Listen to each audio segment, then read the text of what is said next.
এগুলো সবই বাসা। দারুণ দারুণ। নমস্কার বন্ধুরা, চলে এসেছি মামার বাড়িতে। আর এই যে আমার ছেলে করে, হ্যাঁ আসো। মামার বাড়ি যাওয়া মানে একটা আলাদাই মজা। আর এদিকে দেখুন মামারা ধান মারছিল। আর এই যে চলছি আমার মামার বাড়ি। এখানে দেখুন কি সুন্দর করে আমার মামি আলপনা দিয়েছে। সে দিনটা ছিল নবান্নের দিন, যেদিন আমরা মামার বাড়ি গিয়েছিলাম।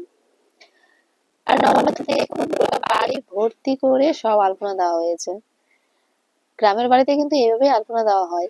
এই লাল রঙের উপরে সুন্দর করে আলপনা দিলে যা ফোটে না।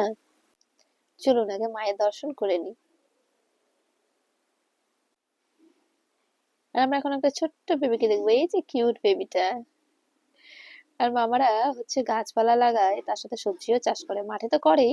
এখানে বাড়িতে দেখুন বেগুনের গাছ লাগিয়েছে, ছোট ছোট বেগুন ধরেছে কি সুন্দর। মামার বাড়িতে যাব আর মাঠে যাব না এমনটা কখনোই হয় না। দেখুন এখানে সিমের চাষ করেছে, প্রচুর সিম গাছ।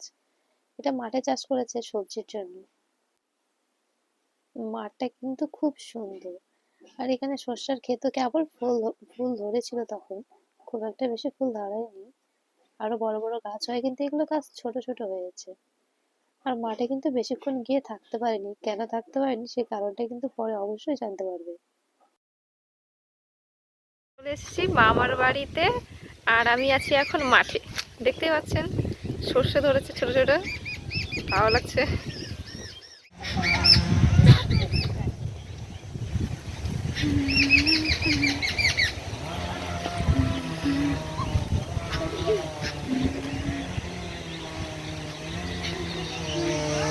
এই যে এখানে একটা ছোট্ট পুকুর আছে, এটা জঙ্গল, এইদিকে মাঠ, এখানে অনেক কিছু আছে। ভাবলাম একটু ভিডিও করব, কিন্তু শিয়ালের ডাক শুনে এখন পালাচ্ছি।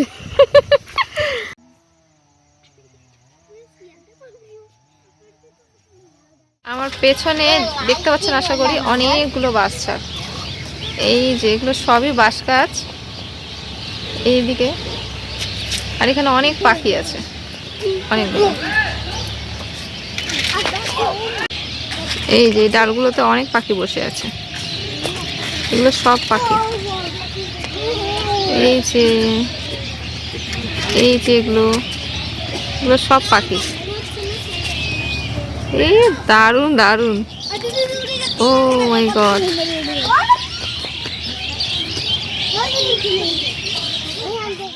আর এখানে দেখুন নবান্নের কত ধরনের আয়োজন করা হয়েছে।